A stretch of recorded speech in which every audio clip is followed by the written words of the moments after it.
Lucy and Acadia, I have another Kingdom of Wrenly book for you.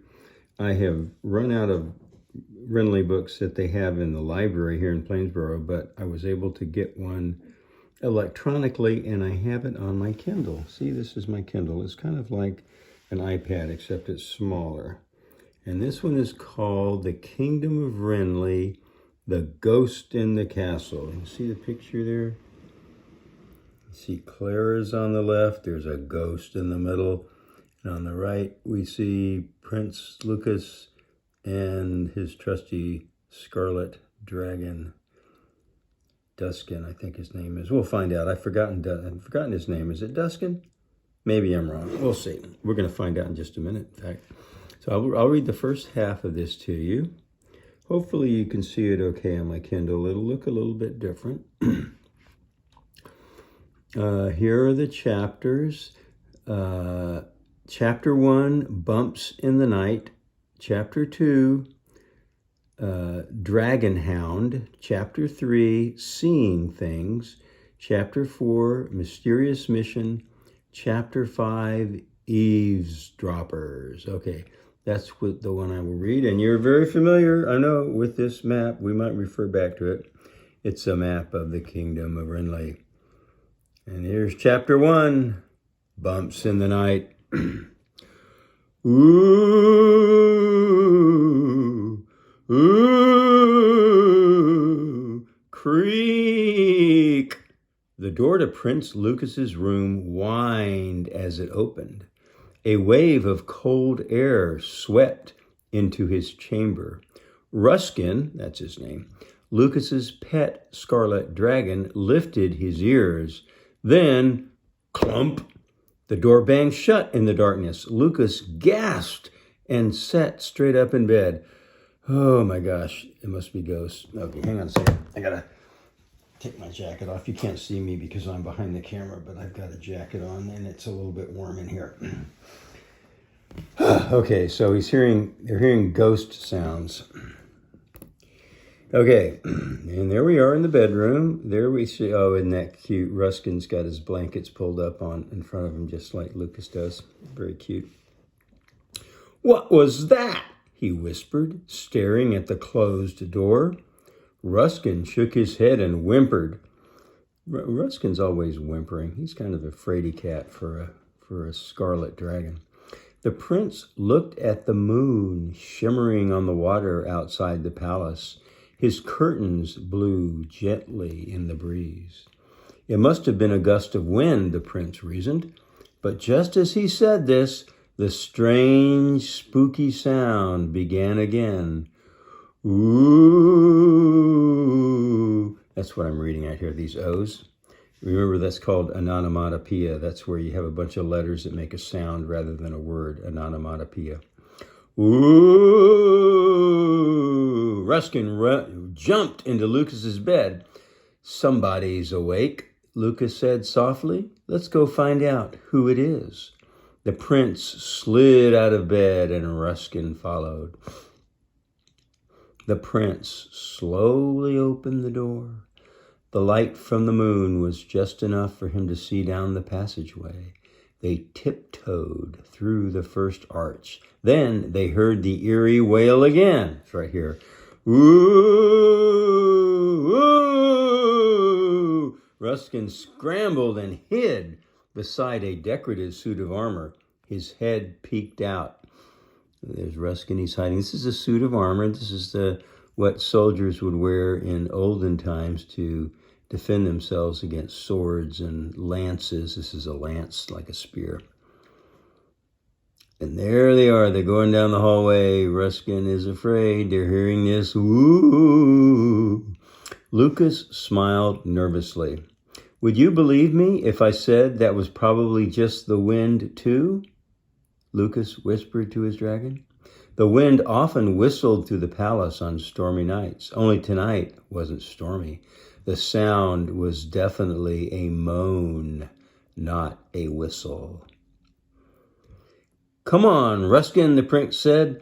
I'd really like to know who's making these creepy noises. The two of them crept down the hall and peered around the corner.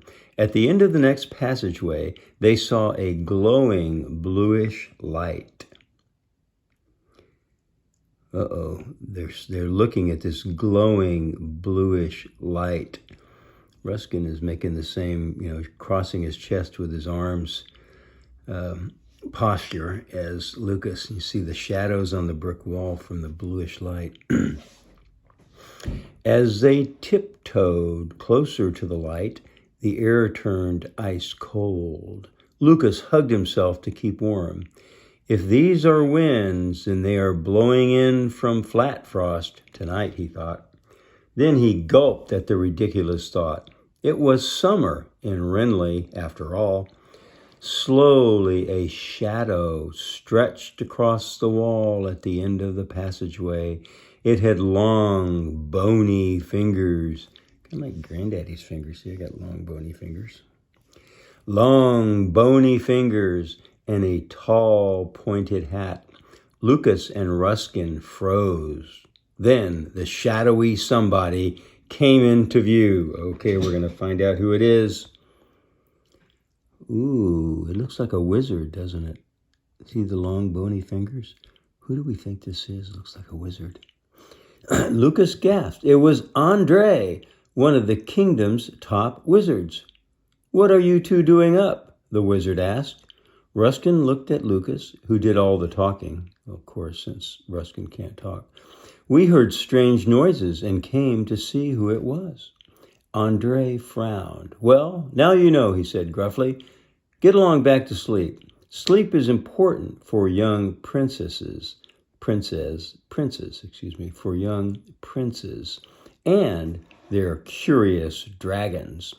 Lucas nodded as a wave of relief washed over him. The spooky noises had only been Andre all along. But what was he doing wandering the halls at this late hour? Chapter 2. What's going on in this picture? What do you think's happening? What does it look like? It looks like somebody's having breakfast. It's Prince Lucas, and he looks tired because he was kept awake by these noises. So he's having breakfast and he looks tired. Chapter 2, Dragon Hound. Lucas yawned over his pancakes. What's up, sleepyhead? Asked his best friend, Clara. She had come to the castle early with her mother, who worked for Queen Tasha. Lucas rubbed his eyes and sat up in his chair. Lucas and I had a late night, he said. Clara sat down at the table. How come? There they are. Lucas is explaining it to Clara, and I see Lucas really isn't eating much of his pancakes. Lucas told Clara all about the weird sounds, the mysterious chill in the hallway, the glowing light, and bumping into Andre. Wow, Clara said. That does sound creepy, though Ruskin doesn't seem nearly as tired as you. The dragon was busy scratching and sniffing at one of the dining room doors. There he goes. Ruskin wants something behind the door. I wonder what it is. Ruskin, no, the prince scolded. He didn't want the young dragon getting in trouble with his parents. Ruskin listened to his friend and stopped scratching, but kept sniffing at the door. Clara stood and walked over to Ruskin. He really wants whatever is behind there. In one smooth move, Clara pulled the handle and Ruskin escaped through the opening. Lucas leaped up. He was wide awake now. What is it? Clara peered down the hallway as a blue light disappeared around a corner. The glowing light, it's back, and Ruskin chased after it. There he goes. Ruskin is chasing the blue light. Lucas quickly charged into the hall with Clara right behind him. Soon they caught sight of Ruskin's tail flying around the next bend. Then they lost sight of him again. Every time they caught a glimpse of the dragon, he'd disappear down another hallway, chasing after the light. This castle goes on forever, Clara shouted. Lucas yelled over his shoulder. Don't worry, there's a dead end coming up.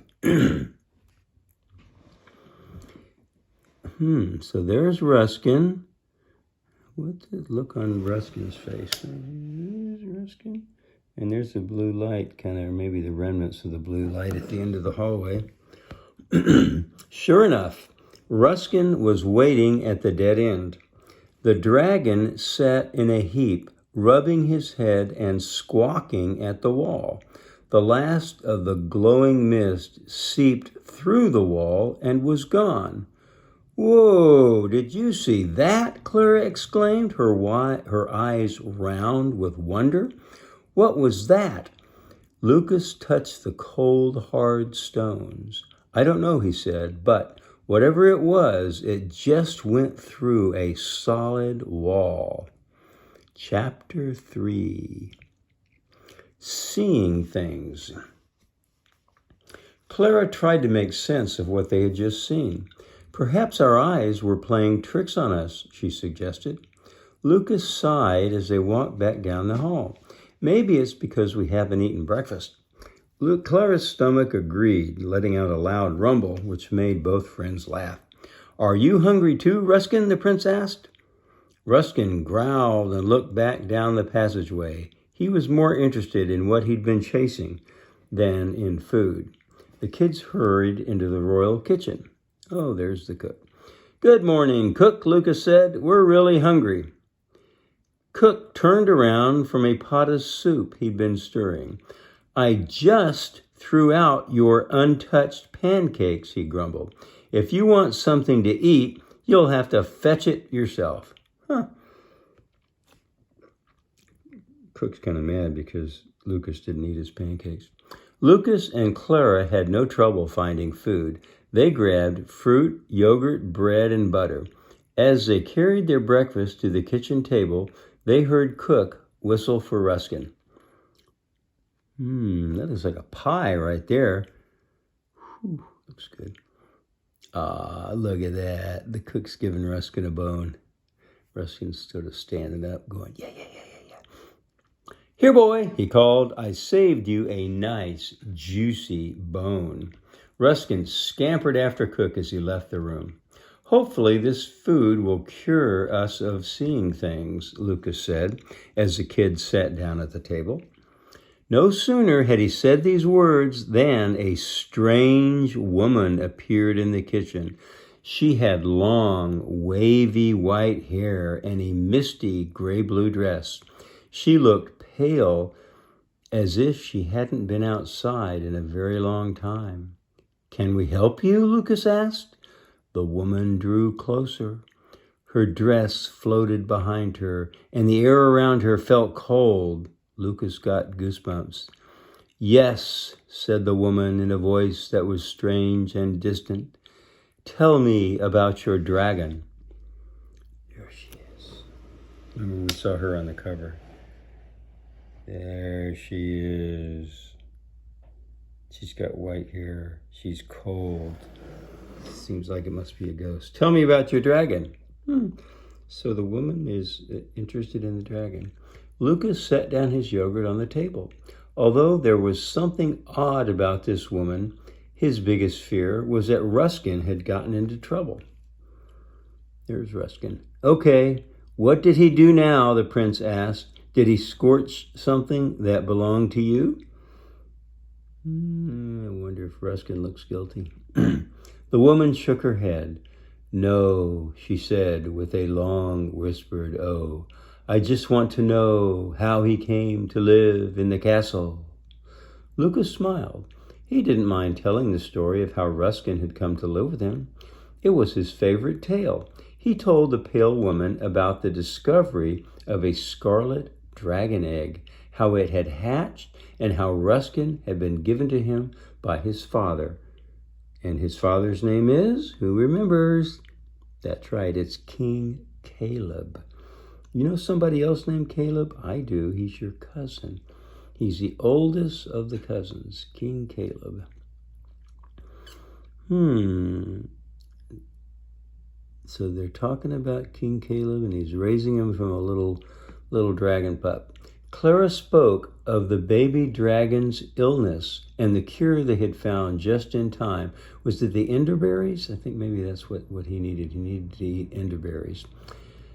Soon the two friends were so wrapped up in their stories that they didn't notice Cook and Ruskin returned to the kitchen. "Who are you talking to?" Cook asked. The children looked up. Okay, so now the cook and Ruskin come back in, and it looks like the ghost has disappeared. "We're talking to your friend," Lucas said, but when the prince looked back at the woman, she was gone. "Wait, she was here just a minute ago." "Someone was in my kitchen?" Cook asked. Lucas described the woman who had been talking with them. "A pale woman," he said, "with a flowing dress and long white hair." "And weird, echoey voice," Clara added. Cook raised an eyebrow, and then he laughed. There she is. That's the person they were talking to again. She's got a crown on. He didn't mention the crown. "You're putting me on," he said. "You sure have wild imaginations. A pale woman with a weird, echoey voice in my kitchen? Hilarious." The kids' mouths both dropped open. They weren't playing a joke. The woman had been there. Lucas and Clara had both seen and talked to her.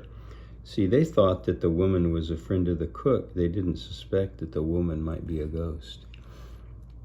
The cook stood back and studied their faces. "My goodness, you look as if you had just seen a ghost." A ghost. Chapter 4. Okay, we have 2 chapters left on this reading, and when we're done with those, that's the end of this video, and I'll read the next 5 chapters on the next one. Chapter 4, a mysterious mission. See that? A mysterious mission. "I wonder who that strange lady could be," Lucas said. Clara shook her head. "I don't know, but we need to find out. What if she wants to rob the palace?" Lucas gasped. "Or worse, steal Ruskin." Ruskin squawked at the thought. "Don't worry, boys," said Clara. "You're safe with us." The children found a new adventure. Find the mysterious lady. Have you seen this woman? Okay, so they're going to put up posters. They drew a picture, and they're saying, "Have you seen this woman?" They spent the day searching the castle. The first person they bumped into was a royal guard in the hallway. They described the pale lady to the guard. The guard shook his head. "I've been on duty since 4 this morning," he said. "I haven't seen anyone who fits that description." They're talking to the guard. The guard said, "Nope, haven't seen a strange lady." Next, they moved to the royal study where Queen Tasha was reading. Here she is, Queen Tasha. You can see her. "Excuse me, Mother," said Lucas. "Did you invite anyone to the palace today? Like an older woman with long white hair?" Queen Tasha set her book down and chuckled.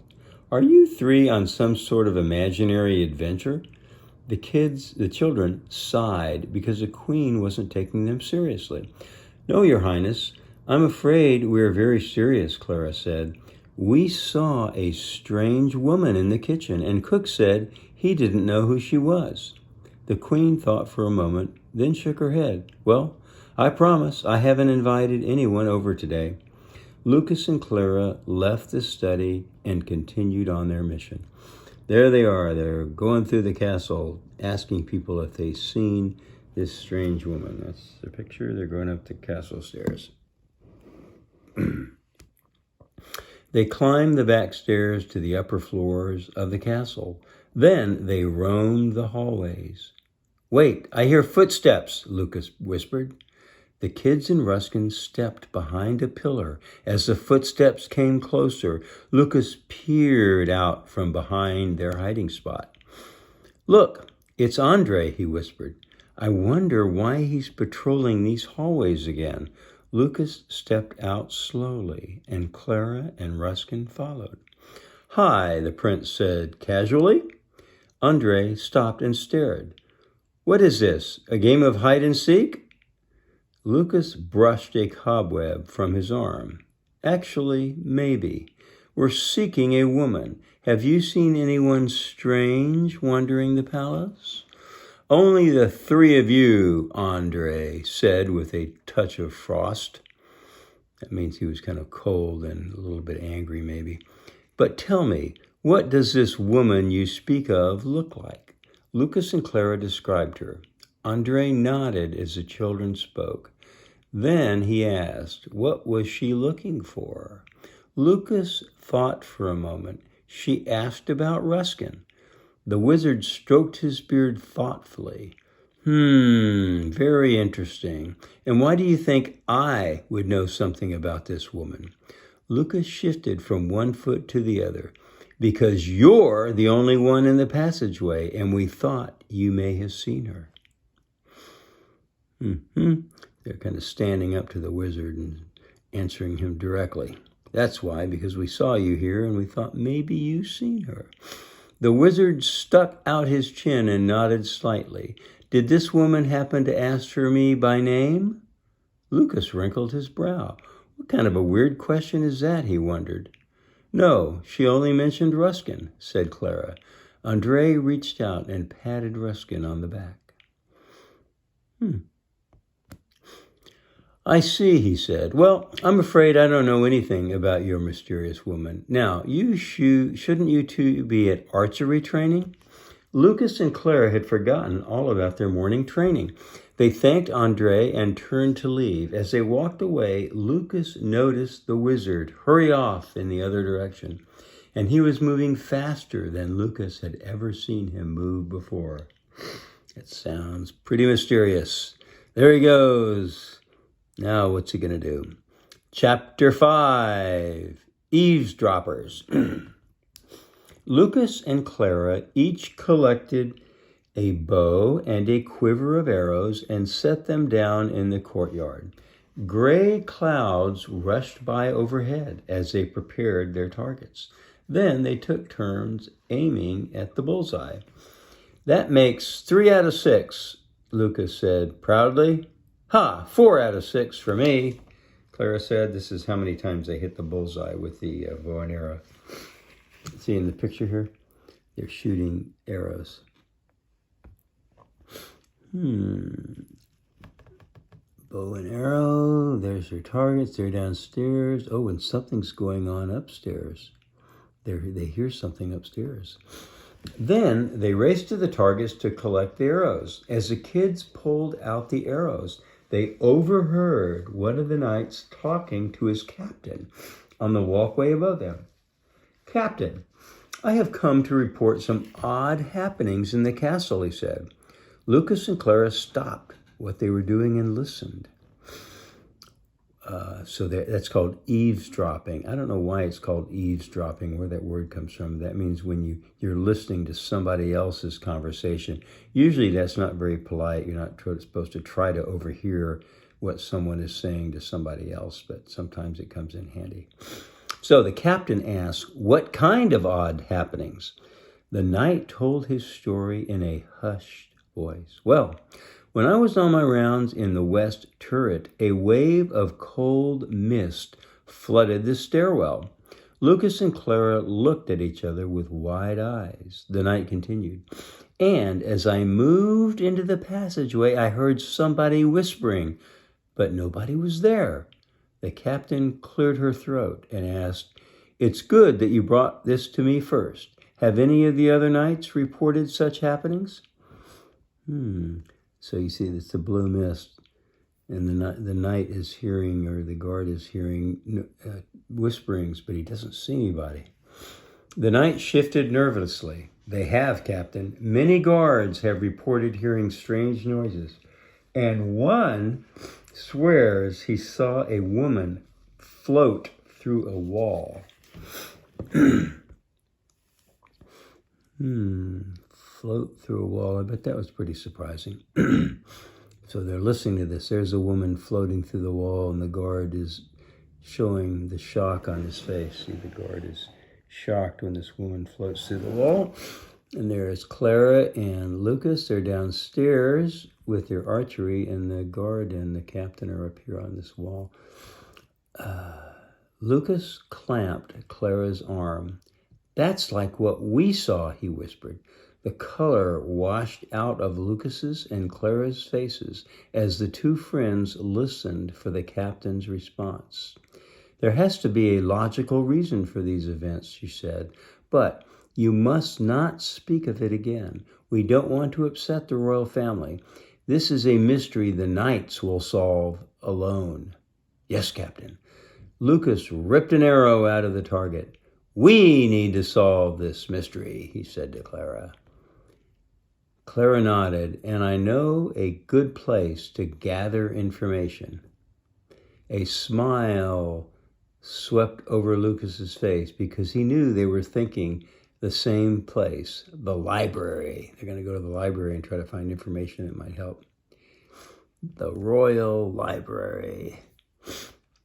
Chapter 6. This is where we're going to start next time. It's called Ghost Rider, Chapter 6. Okay, hope you enjoyed the first half of this book, and I'll record the second half pretty soon. Bye-bye, girls.